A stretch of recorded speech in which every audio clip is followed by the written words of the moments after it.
The fluorescent lights overhead flickered ominously as I settled into my late-night shift at the old hospital. The corridors were empty, silent, except for the occasional hum of the vending machine and the distant sound of a gurney wheel creaking. I had always hated these graveyard shifts, but tonight felt different, heavier somehow, like the air itself was alive with tension. As I started my rounds, I heard a faint whispering sound, like someone calling out from far away. I paused, straining to listen, but it faded away into the silence, shaking off the chill creeping up my spine. I continued down the dimly lit hallway, my footsteps echoing in the stillness. I reached the end of the corridor and turned into the old wing of the hospital, a section that had been closed off for years due to renovations that never seemed to finish. It was my first time patrolling this area, and the shadows seemed to move on their own, darting just out of sight. I felt a cold breeze brush past me, making the hairs on the back of my neck stand up. As I passed one of the abandoned rooms, I heard the whispering again, clearer this time. It was a child's voice, soft and pleading.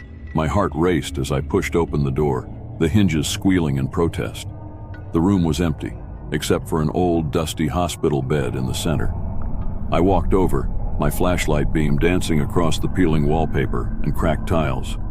Suddenly, the door slammed shut behind me. I spun around, my flashlight flickering. Panic surged through me as I tried the handle, but it wouldn't budge. The whispering grew louder, more urgent. I turned back to the bed, and to my horror, I saw a figure standing at the foot of it.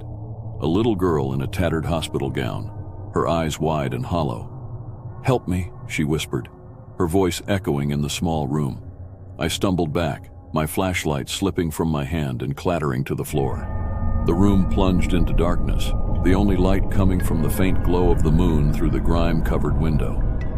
I felt a cold hand touch my arm, and I screamed, backing away until I hit the wall.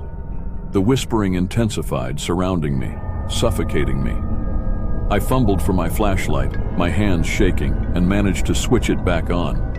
The beam revealed the room empty once more, the door slightly ajar. Heart pounding, I fled from the room, not daring to look back. I ran down the corridor, the whispering fading behind me. I burst into the brightly lit main hall, gasping for breath. My shift manager looked up from his desk, concerned. "Are you okay?" he asked.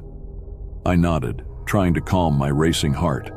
But as I glanced back at the old wing, I knew I would never forget those hollow eyes and the haunting whisper of the little girl who still wandered the hospital halls, trapped between the world of the living and the dead.